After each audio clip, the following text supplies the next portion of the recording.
Hi guys, welcome to HardReset.Info channel. Today I have Doogee T10e and I want to show you how to add event to your calendar on this device. Firstly, open calendar application. In it, we can change view for a month to be easy to add. And there tap on day when we want to add our event, maybe 30th of August.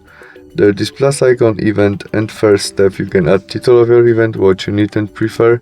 Second step, you can add this event to your family or group or something like that on Gmail.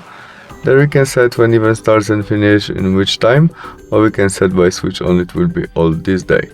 Repeat of that if we need, maybe every month, maybe every year, what you prefer. There we can add these people to a calendar, to people calendar. We can make video conference when event start.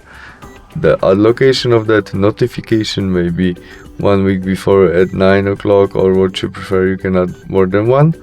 We can change color of our notification, which we see description and attachment to that. After you set all you need, you mustn't add everything. Press save, and that's all. We have it in our calendar right now. Thanks for watching, see you soon, bye.